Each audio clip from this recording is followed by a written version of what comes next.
You're listening to Second Cut. This is the weekly podcast from thefilmmagazine.com where we talk about topics in film theory, history, and criticism.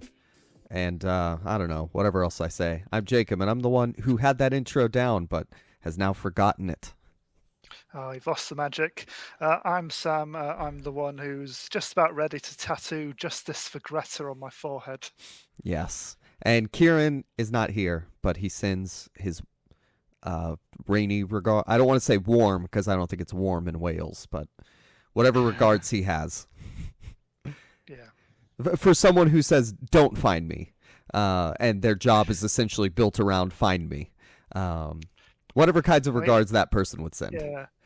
I mean, he did leave us with a little factoid about how many more Oscar nominations Jared Leto has compared to a lot of people who more deserve it. And how many is that, Sam? Hang on. He says, just a reminder, Jared Leto has more Oscars in actual categories, not pity Oscars, than Hitchcock, Kubrick, and Fincher combined. So does he have 2 or 3? I don't know. Does he have 3? Dallas Buyers Club. What else has he done recently? He deserved that. What other overacting has he done? That's a good question. I'll pull it up here. Stall. I don't know whether he was nominated for Requiem for a Dream. He definitely wasn't nominated for House of Gucci. Oh no, he was nominated for House of Gucci. Was he? Was that like a really weird? Is that a movie? Yeah, House of Gucci, where he with his Mario accent. I'm thinking of there was an FX TV special from Ryan Murphy about the murder of somebody. Okay, well it's probably the same story. Then Ridley Scott did it with more money. I just see he won Best Supporting Actor for Dallas Buyers Club, which is 1. Right. So any nominations? Not at the Academy Awards. I see a bunch for let me double check that. Yeah, I see the AACTA Awards, the AARP Movies for Grown-Ups Awards. Okay. House of Gucci did win for that. He got Best Supporting Actor. So yeah, we're talking about Oscar snubs, aren't we? We are, and I mean for relevant reason. There's been some outrage online. By the way, what I was thinking of is the assassination of Gianni Versace, so different Italian fashion person. Okay. Yes, but Sam, tell us, what is it that? Well, I guess you already kind of did in your intro, but what made us discuss Oscar snubs today? Yeah, I mean, there's been a few things that have got people's hackles up a little bit when the nominations came out. None more so than Greta Gerwig, the director of the biggest film of the year, Barbie, not getting a nomination for direction. Well, I mean, I think that is our biggest one, but the bigger one in Twitter film discourse is Margot Robbie. Okay, but to be honest, yeah, that's not the one that gets me. She's a massive star. She's been nominated for. She'll be nominated again.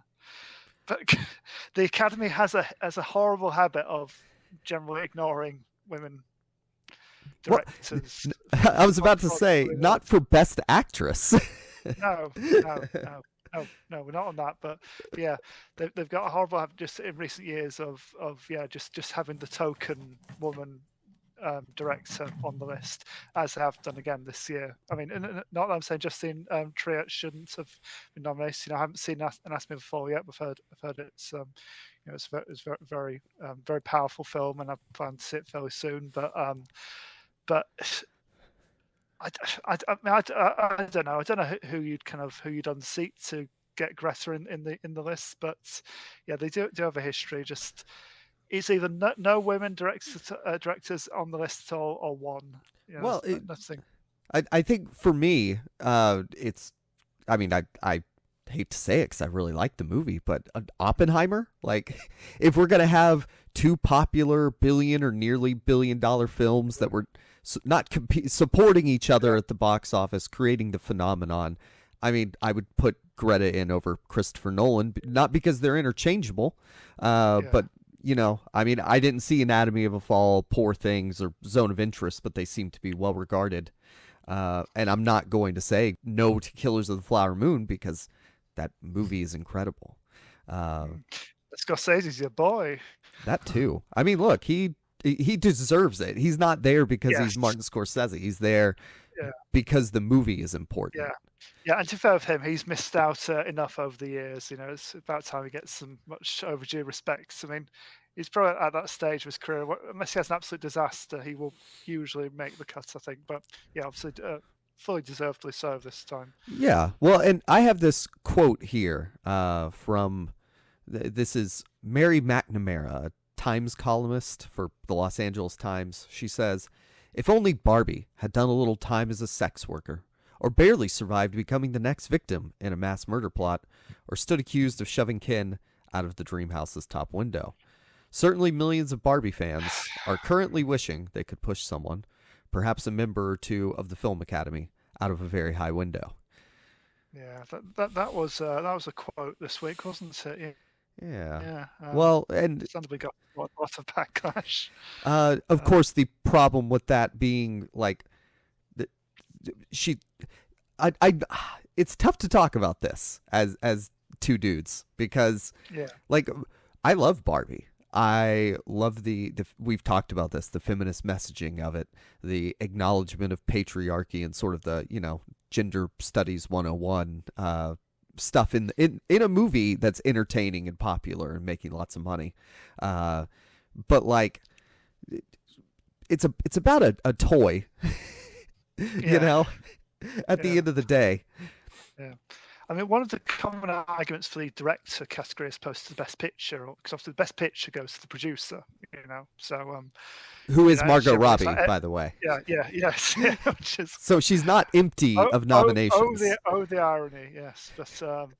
But yeah, obviously everyone votes, you know, in the Academy votes for the Best Picture award. That's like kind of the big one here for a reason, you know. And then, but generally, it's the people involved in the various factions within the film industry who voted for the various categories. The argument normally with the best director categories, they tend to be like the flashier director kind of awards, you know, lots of big impressive camera movements and like big grand scale kind of things. And I'll get to that later. Not always does the best director match up with the best picture, you know, winner. You know, you had 2000, you had Ridley Scott winning best picture for Gladiator, but best director. Oh god, I'm drawing blank now. Someone else got best director anyway, and I think he had a big. He didn't take that too lightly. I think he has a lot to say about that. A few years ago, you had Life of Pi.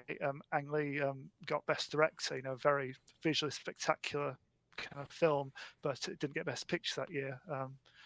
So you know, there is often a split like that, and if you can be stereotypical, maybe a lot of people say, oh, you know, like women directors more often than not, they're doing the smaller, more intimate films and not doing. Nomadland. Yeah, but even that, you know, it's like it was. Chloe Zhao having quite a grand canvas in terms of how she used landscape and everything. You know, it's right. I think any throwaway kind of excuse for why it didn't happen, it's a bit. Yeah, I don't really buy the reasoning behind it. I think this year of all years, I think she should have been on that list for me. Yeah, I mean, Greta Gerwig has been nominated for each of the other films she's done. I'm pretty sure. Yeah. Lady Bird and Little Women. I mean, she got nominated for those. This is the movie to nominate her for. I mean, let's if I'm in the. Just the amount of plates, you know, she has to keep spinning, you know, to stop this thing, you know, going off the rails, you know, just it's like such a fine like balance of tone and kind of like how, you know, how it looks, how it feels, and you know, not losing the message, you know, above all the you know, behind all the fun and the spectacle, you know.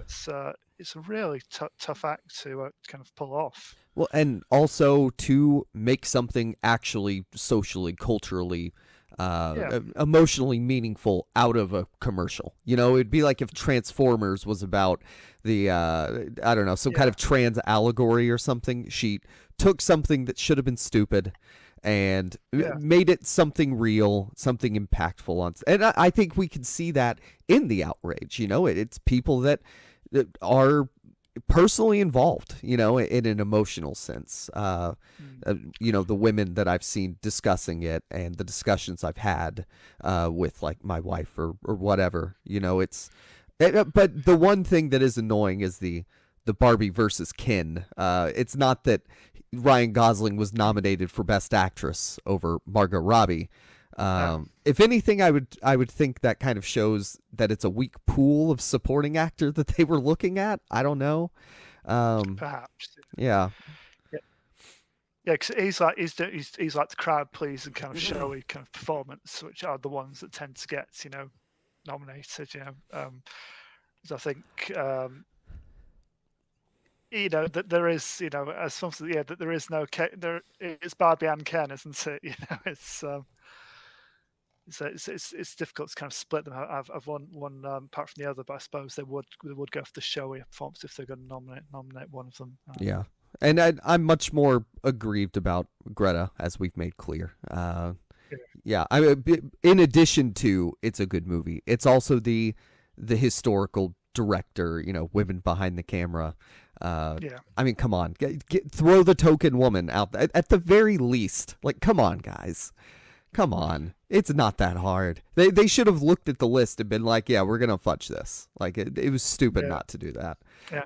I have seen one suggestion this year. I mean, it's probably been voiced before, but I've sort of seen it more traction this year. Just saying, is it time that we split the director category like we have done with the acting categories? So you have best male director, best female director, then you're guaranteed to get equal representation. I mean, yeah, I'm sure if we had best performer, it would also be dominated by men. Like, just because that's, as Barbie shows, that's how things go. I'm not opposed to it because female directors need more recognition. They need their names out there. The small films that they make need to be fully recognized. And yeah, Greta gets a nomination for screenplay, but isn't that like with Noah Baumbach too? Yes. Yeah. So again, it seems a little bit of a consolation prize, doesn't it? Yeah. Yeah. So I mean, good for him too. But the big important thing whenever I'm looking at the nominees really is Lily Gladstone getting her nomination. I can't remember if she's the first Indigenous actor from America to probably anywhere, honestly, but I believe she is. Yeah. Yeah. At the very least, first Best Actress. Yeah. Actually, so there was the lead in Alfonso Cuarón's film the other year. That again, another Indigenous actress. She got a nomination, didn't she? For what was that film called? We talked about it the other week. Thank you, Roma. Yes. My complete blank. Yes. Yeah. She was nominated, but yeah, definitely and definitely among the first. And as much as I adore Emma Stone in Poor Things, and Poor Things is one of my films of the year. I think it should be Lily Gladstone that walked away this time. I think it's they often talk about who's got the best story, who's got the best narrative, and I think that is definitely the best story because again, Emma Stone's been nominated before, she'll be nominated again. That was probably next year, so it's not like she's in need of another gong particularly. Yeah, and I didn't know Margot Robbie was only 33. That's pretty crazy, but I do think. She was also snubbed for Babylon last year, but whatever on that. The other, standout from Barbie is America Ferrera. She got Best Supporting Actress nomination, and that is one thing missing from the discourse is that intersectional aspect of the people who were nominated.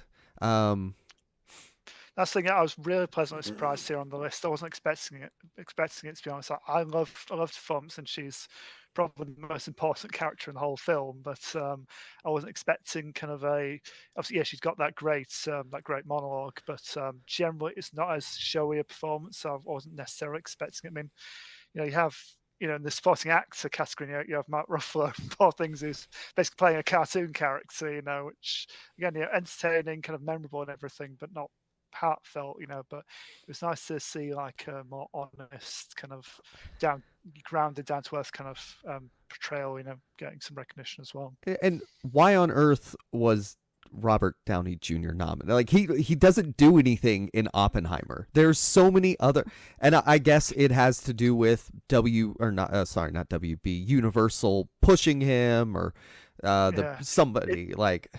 Is it the best Robert Downey Jr. not playing Iron Man award? Yeah, that's. I don't understand why he's there. I think he's good in Oppenheimer. I don't think he's fine. I don't think. I mean, of the acting cast, I think Cillian Murphy definitely should win. If there's going to be an acting award, I think that Oppenheimer walks away with. There's no guarantee there. I think it should probably be him, but. Yeah, but it's a real kind of ensemble piece, Oppenheimer. So apart from Cillian Murphy, it's really hard to kind of. It's a bunch of supporting actors. Yes. Lots of grim men in grim suits talking grimly. Yes, or grim women also. Yeah.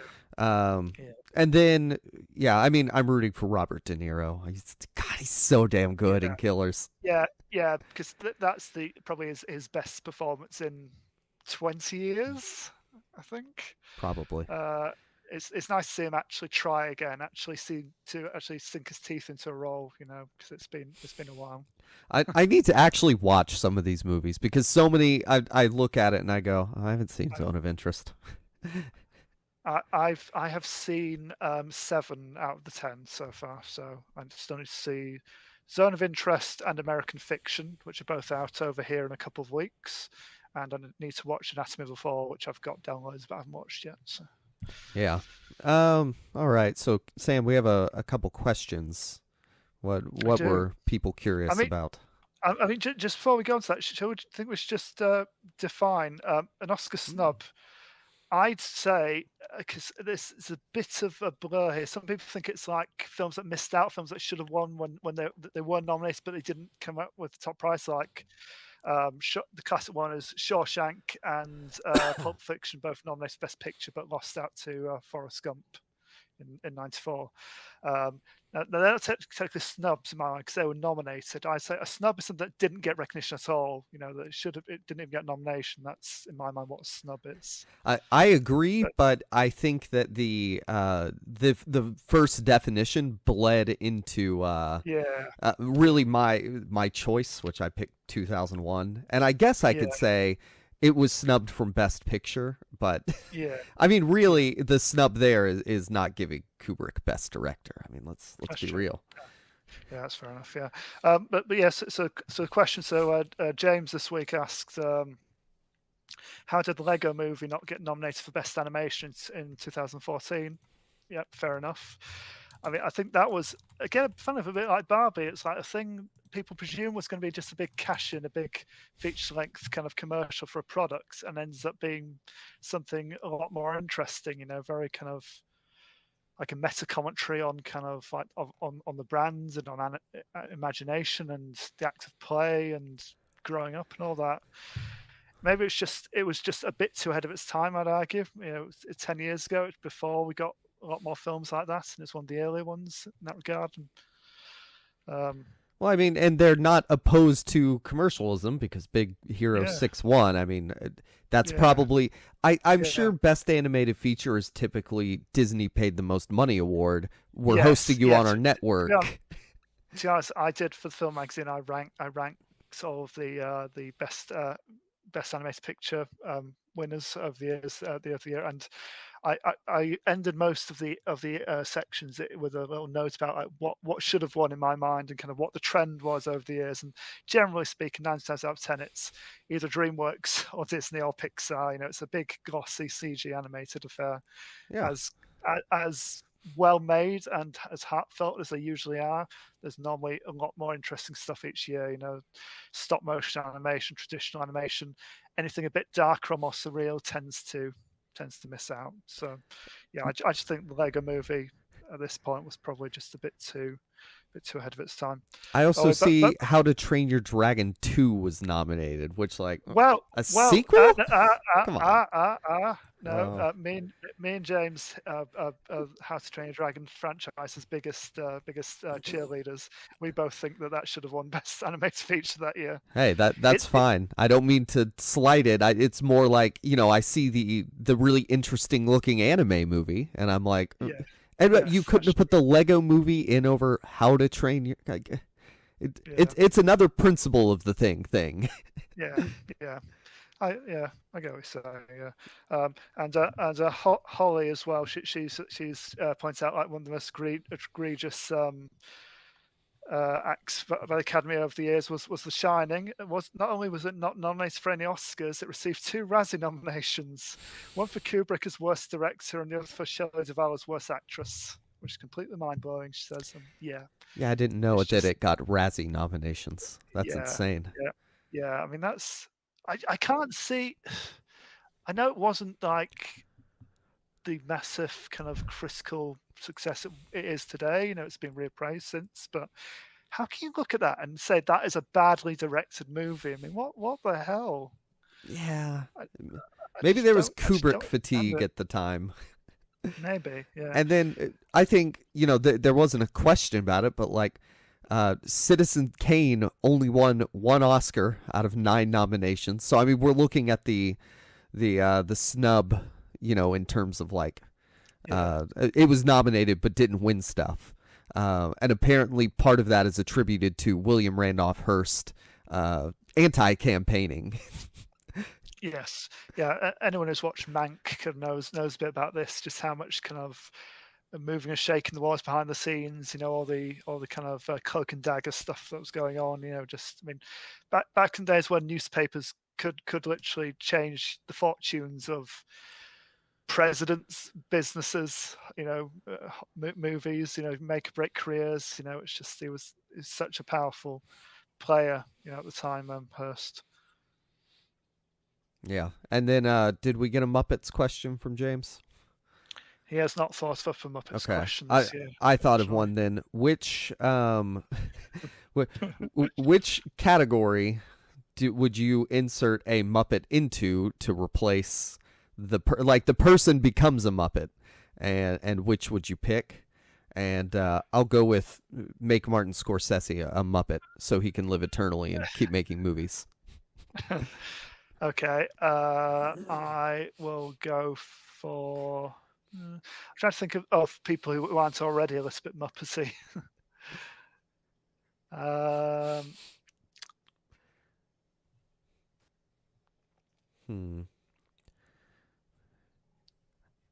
don't even know which category would really benefit from having a Muppet. Okay, I'll go for a Best Picture nominee then.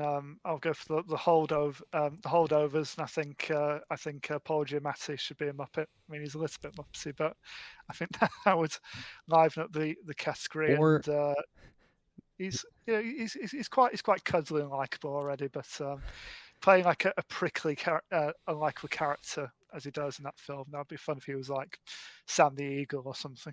I also think keep Oppenheimer a human and turn everyone else into Muppets is viable. I'm just thinking of the sex scene with Florence Pugh now.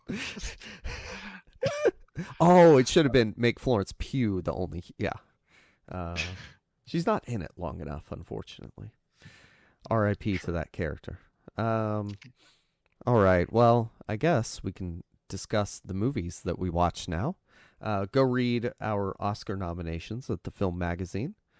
Joe, put out the list, and everybody has the same list. Why not read one from independent cinema writing? Give us your clicks. It really does help. Oh, and also, I should have said this much earlier, but shout out to all the people who donated to keep us online for 6 more years.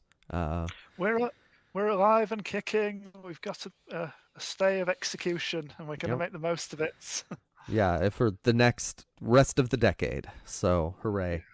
Yeah, so I watched 2001 A Space Odyssey, which at the 41st Academy Awards on February 24th, 1969, did not have the chance to win Best Picture because it was not nominated.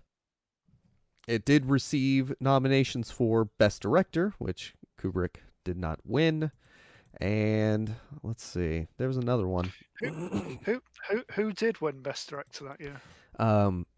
Sir Carol Reed for Oliver. Okay. So I've never seen Oliver. To be honest, I'm not going to object to that because I love Oliver.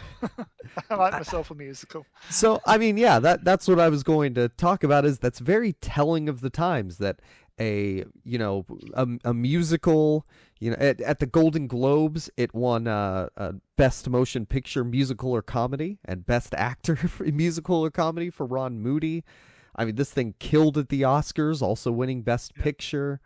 Ron Moody was nominated. Like, I don't want to slight Oliver, but I will say a musical would not be winning Best Picture and Best Director in 2024 over 2001: A Space Odyssey. No. And what's crazy is, Kubrick is sort of in the height of his making movies, Strange Love, then he'd make that Not Napoleon. What was that? Barry Lyndon. Yeah, he's on a real hot streak in this era after Lolita, and the nomination for Best Director. I mean, it's such a crazy movie. What he did technologically in that film is like, Star Wars would be the next thing to start making technological groundbreaking work on that sort of scale. I tell you what, if it was the hippies voting, then he would have definitely got his Best Director win. Yeah, I mean, I can't think of something more like stock Hollywood industry than giving it to a musical directed by someone who would become a knight. Yeah. The only other more likely thing is that it would be a really boring biopic, Yeah. So cradle to grave type thing. No unremarkable dull incident in life left unremarked upon. Yeah. So the other nominees that year for Best Picture, by the way, were Romeo and Juliet, which I've never seen it. It looks like modernish. Rachel.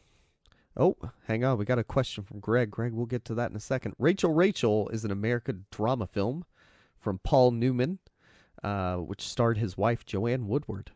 The Lion in Winter, starring Peter O'Toole as Henry II and Funny Girl. Another musical comedy. Yeah. Yeah, I mean, I watched The Lion in Winter this Christmas, actually, and very good performance in it. I'm not sure if I particularly talk about the direction in it, really. It's basically a film play. Those were Best Picture nominees. Oh, right. Although it did also get Best Director nomination. Yeah. So, sorry. Yeah, so... Yeah, again, if it's like you're giving the prize out for like the overall kind of achievement, you got to look like you've put in the work. It's I can't think of many more films than that show that more more than like 2001. That's just again kind of the incredible kind of versatility requires, and just the scale of the kind of what he's trying to convey, on like a conceptual, philosophical kind of level. Yeah, and watching it this time, it's very much like a silent film. But just a quick note: the Battle of Algiers in 2001 replaced Rachel, and Funny Girl in Best Director. So those were Best Picture nominees, but apparently their direction really sucked. Right. But the Battle of Algiers is awesome, so I would recommend watching that over. I mean, Sam, I know you like Oliver and The Lion in Winter, apparently, but go watch the Battle of Algiers instead. Yeah, it's on the list. I will get to it. Okay, so real quick, Greg, you said if you could create a new award, what would it be? and we're gonna say we can't do best male and female director split since we already said we would do that. Okay, I'm going to say it's been cried out for years and never more so now. I think best stunts, or best stunt choreography, or best however you want to describe it, but an award given to the whole kind of stunt team basically. And if you have films like Mission Impossible and the John Wick movies and all kinds of other things, just the amount of stuff they're achieving still largely practically, putting their lives on the line just to do something cool on the screen, and just that needs to be recognized. Nice. I think I would go with, because I'm too lazy to think of one, splitting animated into adult and family. Okay. Then you can get more animated stuff in there. Yeah, maybe that's another complaint again that has come up this year. Obviously, there's some real good animated movies this year, but once again, that you don't tend to see them outside the animated category. I think the only time that's happened recently was it last year? You had the God, I'm really drawing blanks this time for film titles, but the Black the Panther, the refugee drama. Oh yeah, The refugee documentary that was animated or rotoscoped, however it was done. That appeared in both documentary and the animation category, I seem to remember. yeah. Greg wants Flee. That was it. Greg also wants to know: is there one we would get rid of? And I don't know if they're still doing the popular movie Oscar, but if they, I don't see it on our list. If they are doing it, scrap that. No, they're not. Thank Golden goodness. Globes the Golden Globes picks up that unenviable burden. idea. Yeah. But yeah, in terms of the remaining categories now, I think they've all got their place. I think recognising all like the short films as well is particularly important. You have like animated short and live action short and documentary short. I think they're all pretty important. Obviously, all the technical categories saw their place. Yeah, I'm not in favor of recognizing less people because they leave stuff off the show anyway. Like, if anything, I would say add more categories and just don't show them. Yeah. Didn't have, was it last year or the year before where best cinematography was in the commercial break? Yep. So literally, that's how you get a movie, and you're not acknowledging it. What the hell? Yeah. But yeah, so that those are Greg's questions. Maybe one I would add is you could split it into like good and popular, and then good and not popular. So no popular movie. It's not just like, oh, we're giving this to Spider-Man No Way Home or whatever. It has to actually be something of artistic merit. In addition to being a film that made over X amount of money. Maybe there should be, if they're giving out categories for like the most money, the biggest audience, maybe they should have like the inverse again. Like, we go to Razzie territory, but like the film that's been the biggest disaster this year on a box office level. How many. Which film like only took in like $1,000 at the box office or something? So there usually is at least one of those each year. Yes. All right. So back to 2001: A Space Odyssey. Greg, thank you for weighing in, just in time. Yeah. I mean, what it is in. Well, I'll start with what it's about. I don't know. It's not like a plot-driven movie. It's about people going on space missions to go look at black pillars sending radio waves, and then they sit on a ship and try not to be. It's about technology as evil and destroying the world, in a sense. Yeah. It's very much a vibes movie, isn't it? It's like you just got to get in the right headspace and just let it sweep you along, and not worry that something isn't happening every single second. It's just you just need to go with it. They're very much minutes upon minutes where nothing is really happening, I'm engrossed. Like I love watching that. But yeah, no, it's not Star Wars. What's hilarious though is I don't have the quote for it, but Tarkovsky hated. Is that his name? I maybe whoever did Stalker, and Yeah. yeah. Yeah. Okay, cool. I always mix up, Russian artist names. He criticized 2001 for being like pretentious and not art. But like, I think that 2001 is what really allows Kubrick's sort of cold, observationist, very scientific demeanor to shine through, because it's so much a showcasing of like, look at what I can do. I can make people walk on the ceiling, do all kinds of crazy stuff. And like, it's more than that. It is philosophical. There are ideas and meaning within it. But I mean, it's the technology and the filmmaking that I think stands out the most. Yeah, definitely. In terms of why I picked this, well, Barbie has an opening sequence inspired or taken, borrowed, played on this movie. The intro to both. They're in a desert with primitive humans, whether they are children or monkeys, or ape creatures, whatever, that would one day become humans, discovering new technology. In the case of the Barbie movie, little girls who are sort of forced into this role with their baby doll, baby dolls. I think they mentioned that most dolls were babies at a certain point in time. They play the role of mother, and they were sort of boxed in with that. But then Barbie came along, and Barbie was this really attractive doll based on inhuman proportions that is shot like the monolith in 2001: A Space Odyssey.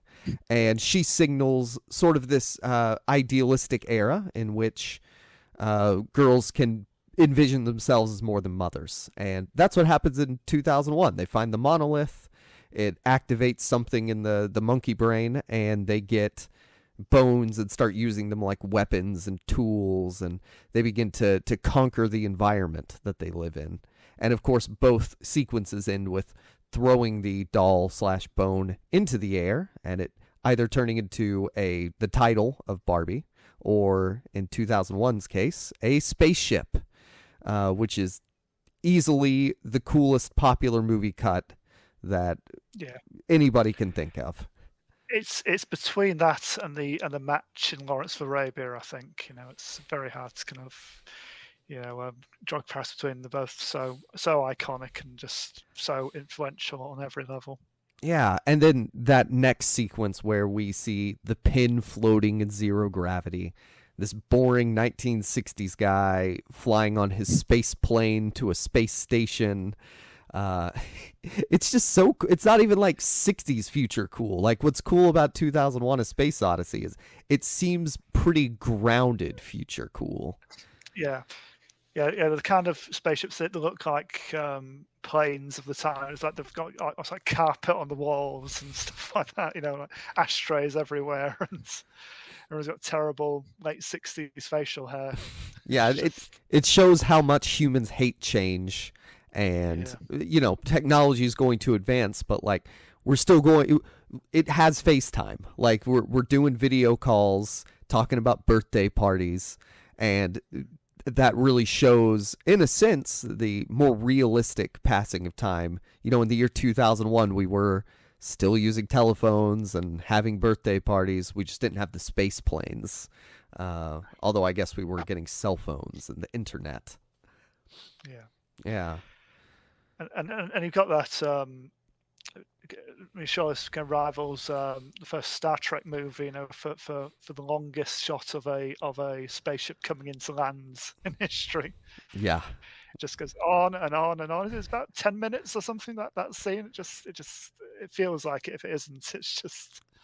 Yeah, and outside of the the ambient kind of creepy score and the big orchestral pieces that really give the grand scale in addition to like the wide shots and epic filmography or photography. There is just moments of silence too, where it's very eerie, and it does sort of turn into a horror movie towards the end in several ways, because HAL 9000 is an evil robot who is never wrong except when he begins to deceive people and go rogue, trying to kill Dave, and then it just gets surreal. And yeah, I mean that's the bit of the film, the HAL kind of segment, like the middle portion of the film. It's only about a quarter of the total film or something like that, and that's the bit everyone talks about. The bit everyone seems to remember. It's like it's the opening shot, it's the HAL bit, and then it's the trippy Star Child stuff at the end. Yeah, because people to remember. It's easy to conflate the first mission where they fly to the moon with 1960s white guys with the mission where they're flying to Jupiter with 1960s white guys. There should have been a more distinguishing feature between Dave and Frank. Although I guess, is Frank on the second voyage? I don't remember, because they're all so bland looking. I can't tell the difference between. I don't know if the people on the moon who hear the ringing, I don't know if they die. I don't know what happens. I have no clue. It doesn't matter though. Yeah, no, the last time I saw this film was probably about 7 or 8 years ago. I should see it in the cinema, but I've not watched it again since. If I'm perfectly honest, it's a film I appreciate rather than kind of enjoy of Kubrick's films. It feels, I see how important it is, I see how well it's made, but it does feel like homework to me. Which is probably why it didn't win any awards. It seems like in the 60s they were more like, we need fun, exciting movies and not boring shots of space. The stepping stone for learning how to fake the moon landing or whatever. Is that going to get us taken down? I hope not. That was a joke. So, I mean, aside from, the technology stuff, which the monolith, it pushes humanity forward, but then humans create AI, and then AI begins to go off on its own, develop its own will and begin to prey on humanity.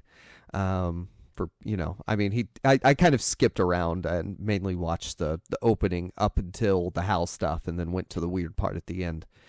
So I forget what HAL's motives are exactly, but it shows the utility and danger that technology can pose, which, we say duh now, and probably people were in 1968 too, but I think it does it in a really intelligent and of course really, really well shot. Like it's an expose on film technology, and I think particularly the rotating sets and zero gravity effects are so cool. And when you get parody on The Simpsons, you know that you've really hit like that kind of pop cultural kind of osmosis level as well. I would like to think that's what Kubrick thought. Finally, my work is appreciated. I would put money on Kubrick being a Simpsons fan. I think he did have like some eclectic taste. I think he was into his animation. He was into like, obviously he was a real Anglophile, so he was into like British sitcoms as well. He was Yeah. Which I like to think that's why he started working with Leonard Roster, who was in one of the early scenes in 2001. He's one of the guys, one of the boring white 60s guys hanging around, waiting for a meeting or a flight or something. He's one of the guys waiting at the space airport. And then he's in Barry Lyndon as well, but he's best known in the UK for being in 2 British sitcoms, Rising Damp and Reggie Perrin. So and Kubrick was in the UK by this point, so So I like to think he was just I like your TV stuff, Leonard. Do you want to be in my weird sci-fi movie? And do you want to reteam me with me on my weird historical epic? Yeah. And I missed Clockwork Orange in there too. Like he's just I mean, Kubrick in the 60s to 70s. Apparently, he fell off with The Shining, but even though it made multiple of our top 10 lists at the film magazine. Yeah. But I mean, if there's two of his movies that kind of seem most of a piece of each other, that'd be really good kind of bill. I think it would be 2001 and The Shining. I Yeah. just think they just have the same kind of all-encompassing kind of oppressive atmosphere, you know, and yeah, they're eerie and mysterious and yeah, low populated. There are moments where like scenes are allowed to breathe and there's not much going on. Just one has more of a horror dressing and the other more of Yeah. sci-fi. they both have these indelible images that just sear themselves into your brain, you know.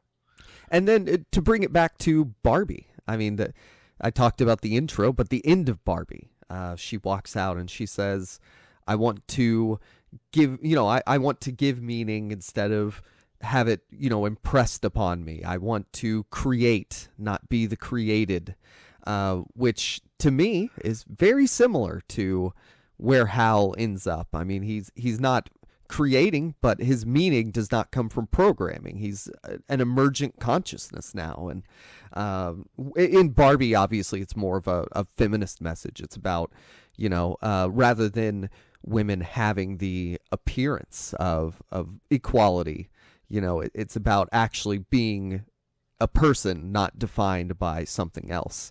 Well, with 2001, it's different, but it's interesting that there are parallels in that. Except in 2001, it's more sinister, where AI, non-human entities are developing that sort of sentience and desire. And then the whole end part where he becomes a baby floating around the earth. I mean, I don't know. I don't get it. Yeah. I mean, apparently the novelization and then the sequel they did a few years later, they both explain all that, which kind of makes you think, well, I never want to see or read those because I don't really want to know. Yeah. And maybe there's something about, the natural state of humanity re-merging with the cosmos, freeing ourselves from technology in order to progress in life. Yeah. I don't know. There's probably tons of things written about it.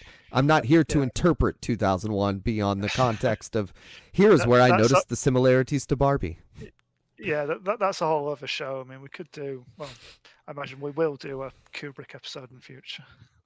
I mean, we've done, what, 2, 3 of his movies? We've discussed 3 pretty in depth at this point. But there's still so many. But yeah. There's about 6 more. There you go. Quick maths. So that is my bit on 2001. It should have been nominated for Best Picture. It should have won Best Picture, Best Director, but I am biased. I think the other category it was nominated in was visual effects, and it did win that. So yeah. I mean, I saw a Kubrick. I saw a Kubrick exhibition in London a few years ago, and they had some of the models from 2001. So I've seen those spaceships just hanging above my heads for real. It's amazing. By the way, there were only 2 films nominated for Best Special Visual Effects. 2001, where Kubrick was the one nominated for that, and Ice Station Zebra, which, now I'm going to make 1968 Best Special Visual Effects Oscars ranked, and it'll just be those 2 entries. So Kubrick would be number 1. He shouldn't even be credited for it. Yes, and Ice Station Zebra is an espionage thriller, which from the poster it looks like, oh gosh, what's the movie with Kurt Russell in Antarctica? The Thing? Yes, The Thing. Thank you. What's that thing? It's The Thing. Ice Station Zebra looks like an espionage thriller, The Thing, because they're all wearing parkas and they're on ice. But then there's like planes and missiles, so that's very Cold War exciting. Indeed. For my snub, now I gave this some thought because the first thing that came to my mind, this isn't what I picked, but the first thing that came to my mind was The Dark Knight, because that's for me one of the most egregious misses by the Academy in history. To not give that a Best Picture nomination, and it's heavily rumored that was a deciding factor in them increasing the number of Best Picture nominees from the following year onwards. What's crazy is Twitter was like just happening, and there were people complaining about that. Yeah. But yeah, that was one of those. I mean, we're still getting it today. It's like kind of superhero movies still kind of somewhat looked down on as a genre. Are they anything more than just brainless popcorn entertainment? Who would think that? Yes, certainly no one on this show. And the vast majority, there is an argument to be made, but then every now and then one comes along like The Dark Knight or for me, like a Black Panther or a Spider-Verse, where there is definitely more going on and should at least be. I'm not saying it should have won Best Picture that year. Don't be silly, but it was nice for Christopher Nolan to have a acknowledgement that he was doing something generally different with like the genre. Sam, would you call it elevated superhero? Oh yes, I mean I did describe once that it's not really a superhero movie. It's a Heat remake with Batman and the Joker in it. There is something like that. By the way, sorry to derail this, but Kieran's not here. Someone has to. I watched Scream 5 finally, where Jenna Ortega defines elevated horror, and I mean it makes sense that should it be a thing? Probably not, but her definition of it being, it's more focused on themes and ideas. I mean, yeah, anything that is elevated anything is focused more on the important aspects of storytelling more so than just having genre trappings. Yeah. Simply genre trappings. Yeah. Well, wait till you watch Scream 6 and they double down on that. Oh, I did watch Scream 6 and I really enjoyed it. Yeah. For me, it was probably the most enjoyable one. Well, more enjoyable than the original reboot. Now I'm sad that those two are not in these movies. Now I'm sad that Scream just won't be a thing now for the foreseeable, as they've just derailed it that much. Yeah. In another 10 years, they'll reboot it. Yeah. They'll get Neve Campbell back when she's 60. All right, Jamie Lee Curtis. Sorry, keep talking about modern Oscar snubs. Yeah. Yes. So The Dark Knight got me thinking, but then the one that I think is probably really kind of put fire in my belly the most over the last decade or so was Jake Gyllenhaal didn't get any sort of recognition for his acting in Nightcrawler.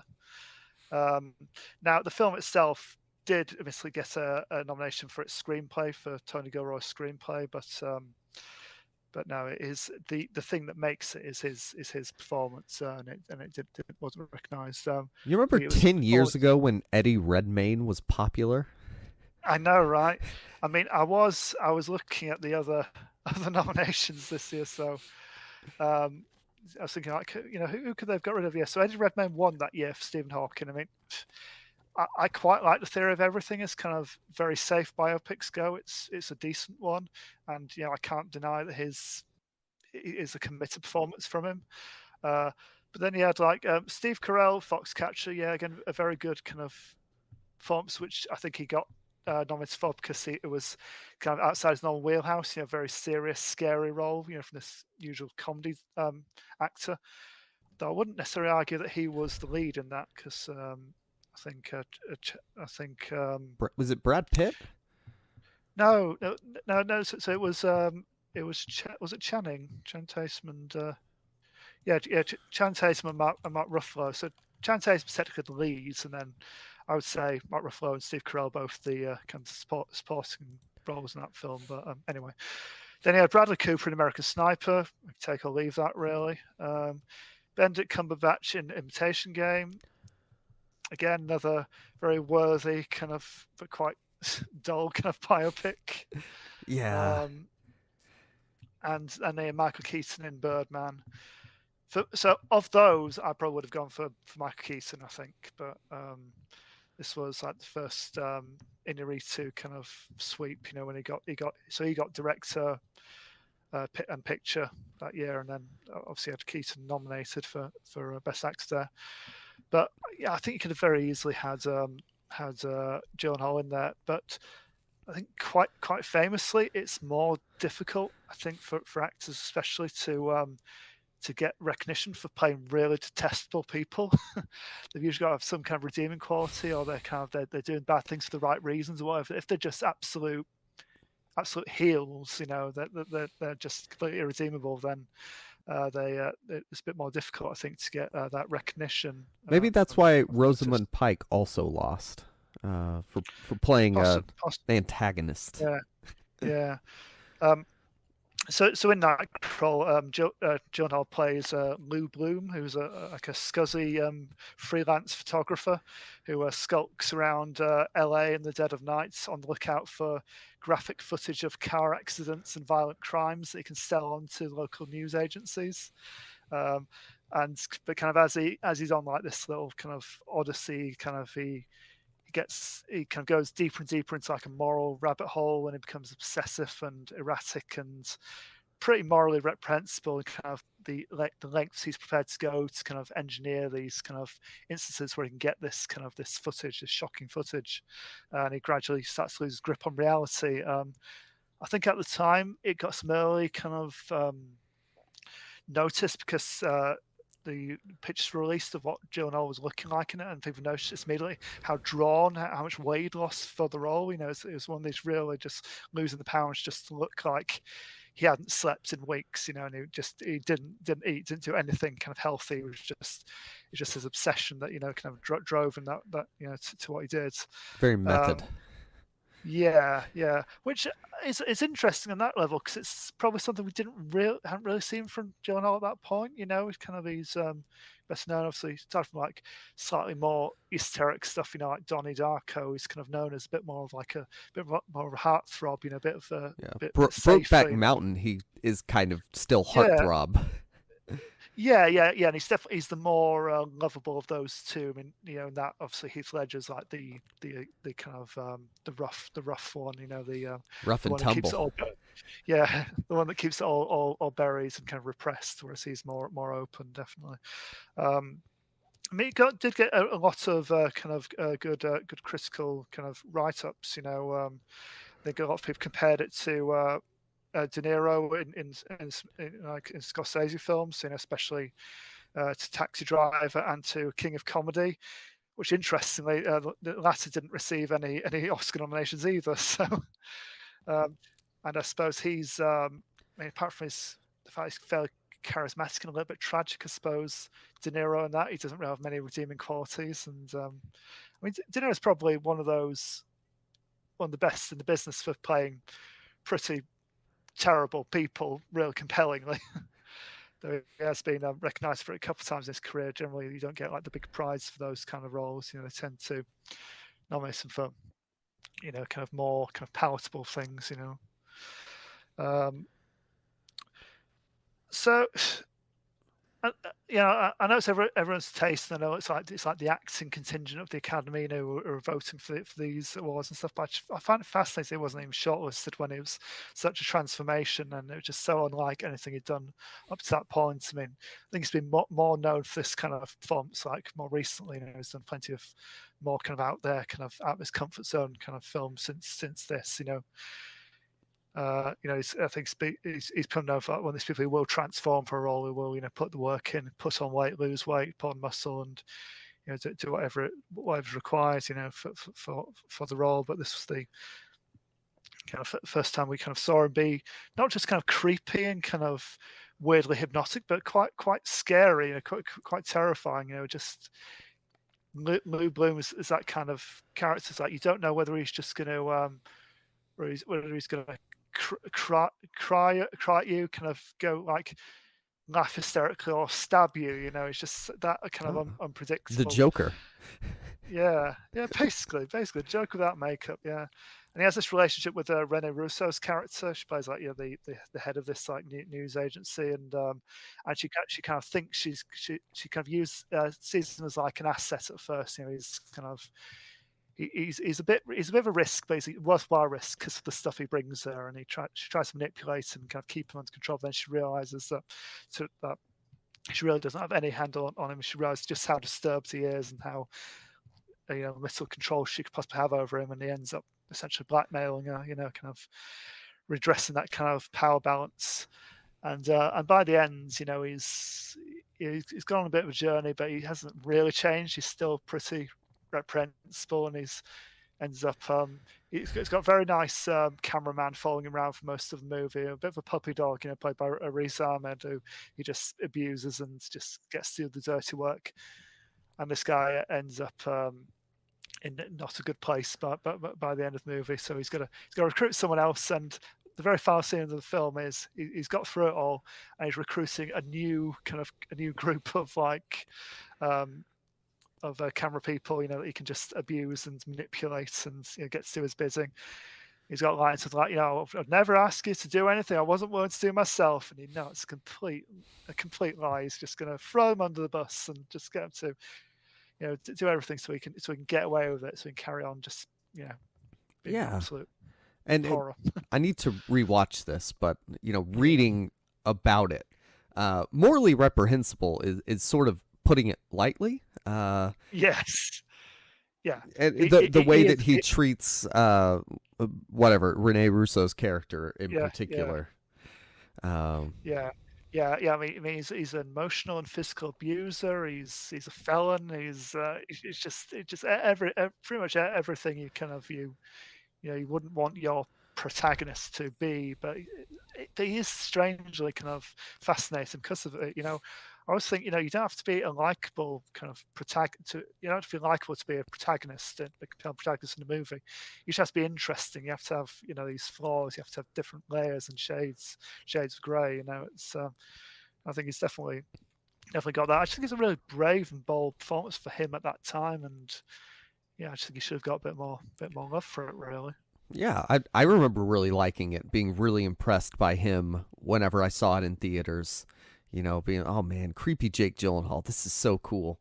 And then, of course, there is sort of the commentary on American press and yes, the need to sensationalize and all that. But like our news, at least here where I live, they don't show like videos of dead bodies and freshly shot people. I don't get this kind of footage. I have to go to LiveLeak or Reddit or something if I wanted to find this. Yeah, I mean, I don't know whether it is like this in LA these days, or whether it's an exaggeration for dramatic effects. I mean, again, over here, I don't.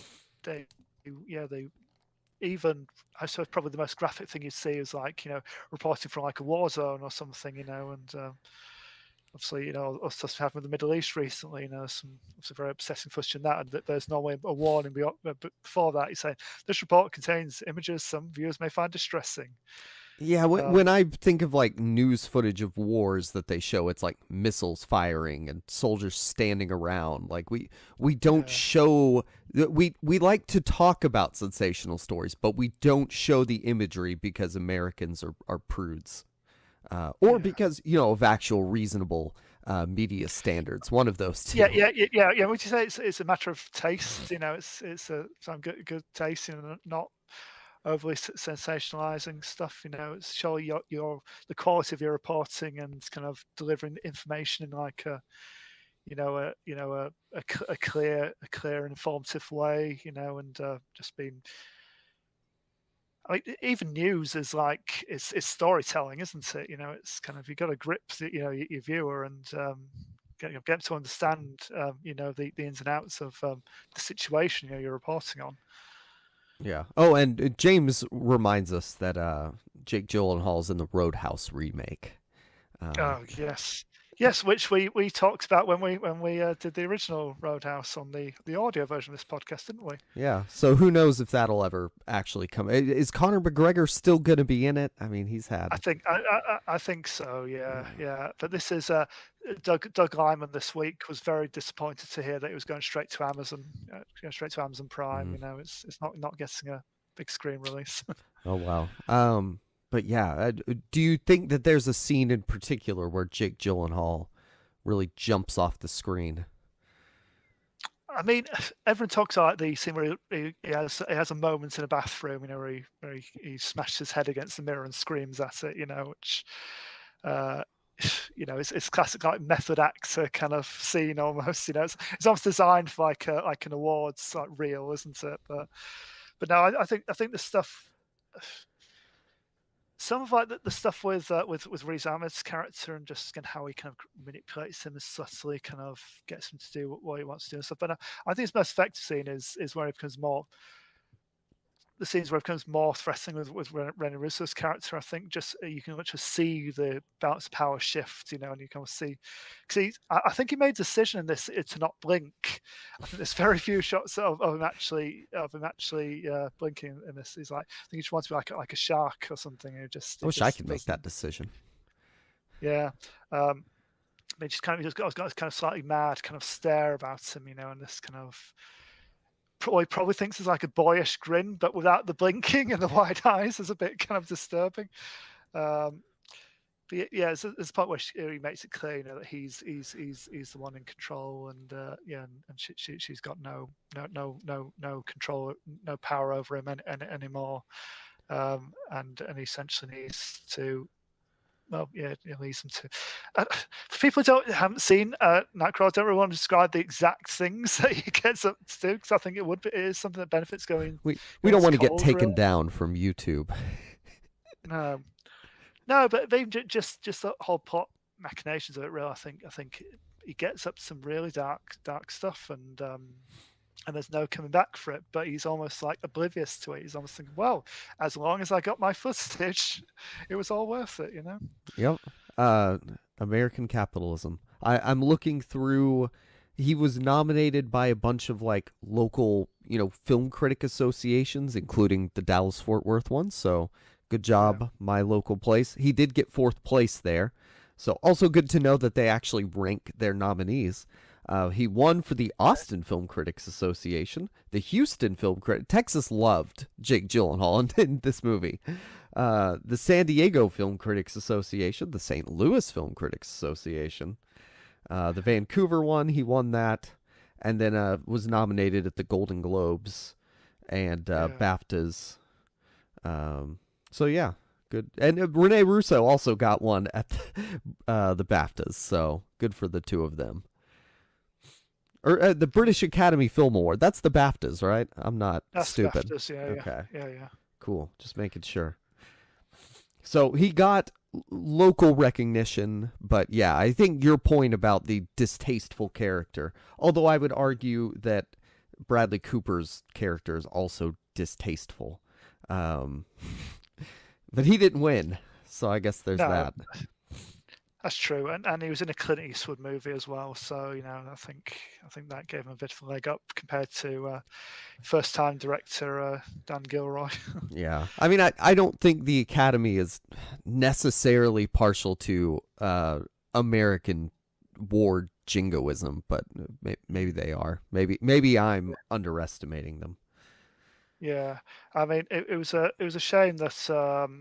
After this kind of quite very compelling kind of critique on like capitalism and kind of taste and morality and everything like that, these two, they collaborated again on a Velvet Buzzsaw, which was just not what I wanted it to be as a follow-up to Nightcrawler. Yeah, it was that was their satire of the art world. It went to Netflix, and it was just very overblown and misjudged, I thought, and they kind of made it a bit kind of giallo horror-y, and it just didn't really work.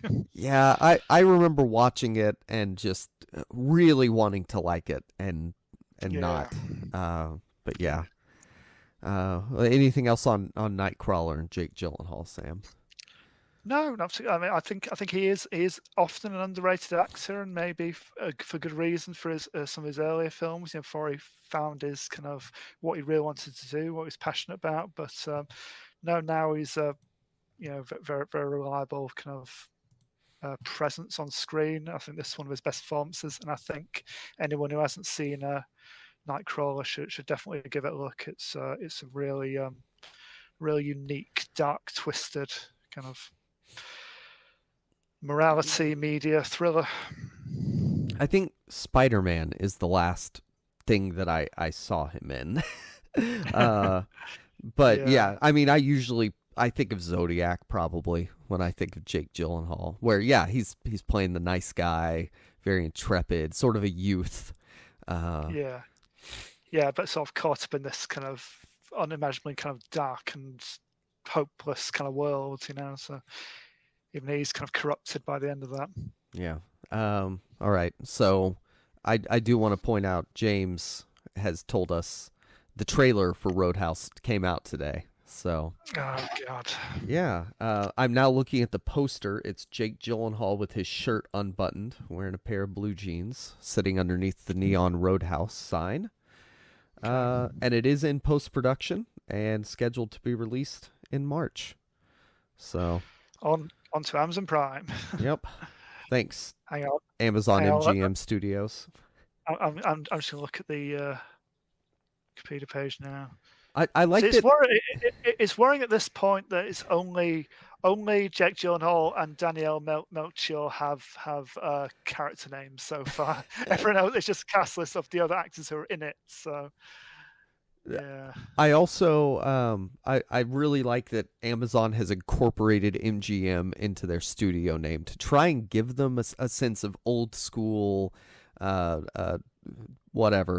heritage, and they don't. Poor MGM. It's been passed around like it's just so much over the years. It's failed so many times, and it just keeps limping on. People keep buying it and just giving it another transfusion, just to get it through another day. Yeah, and I also didn't know Amazon expanded into film production in 2008. So that is how long Amazon has been in the film game. Very interesting. Yeah. All right. Well, that is our Oscar Snubs episode. Greg, by the way, he thinks of Prisoners when he thinks of Jake Gyllenhaal. That's a good one. Oh yeah. So yeah, well that's Oscar Snubs. So that is the end of this one. But we'll be back next time with something else, and hopefully Kieran. But until then, Sam, where could people find you? You can find me at SSP Thinks Film and at the Film Magazine. Thank you so much to everyone who donated to us over the last week or so, and kept us afloat. It's means a lot and allows us to keep doing what we love to do. So yeah. What have I posted this week? A couple of reviews, I think. There's a review of Alexander Payne's The Holdovers, which just got an Oscar nomination. So check that out. And my review of The Boy and the Heron was up recently as well, if anyone has missed that.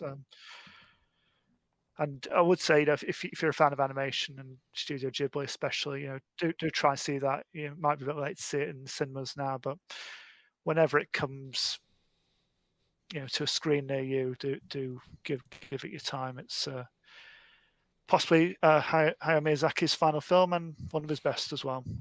Yeah, and let's see, did that get it did, animated feature film nomination.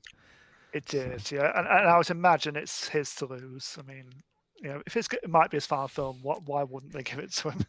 Not I'm saying it's because Elemental came out. God. Well, yeah. Knowing the history of the Academy, yeah, they'll probably give the win to the OK glossy CG animated one. Yeah. Definitely. And then you can find me at Jacob Film Guy. I want to reiterate my thanks as well, because I wondered if my review of Mulholland Drive would be the last thing I ever wrote for the film magazine, and it won't be. So that's great. I can continue to think about writing things. Yeah, I hope you didn't pour everything you had into that. I did, actually. I hope there's still something left. When it comes to writing about David Lynch movies, of course I put everything into it because I love Mulholland Drive. I found this whole, site that has a probably early 2000s, it had to be because it came out in 2001, style to it, filled with theories and the 10 clues from David Lynch, tons of analysis. It's an interesting site, and I have no idea what I think is really going on in the movie. I do miss that era of film promotion where there are all this kind of this extra stuff you can find online and all the viral marketing campaigns and stuff. I mean, I think Nightcrawler had that, actually. That's one thing I forgot to mention. They did like a fake kind of bio for Lou Bloom, like kind of the things he's worked on, and kind of it was like a links in page before links in. That's pretty sweet. Yeah, so go check that stuff out. You can continue to give us money by buying things on our Redbubble store, which is linked down in the description/show notes. Or you can, just give us money. We accept money without the exchange of goods and merely services, aka the writing and this. So, yeah, go support us. Support Joe, our amazing editor, who is, really the driving force behind how we got the funding that we got. So shout out to him and all of our supporters. So that is it. Thank you for listening, and goodbye. Goodbye.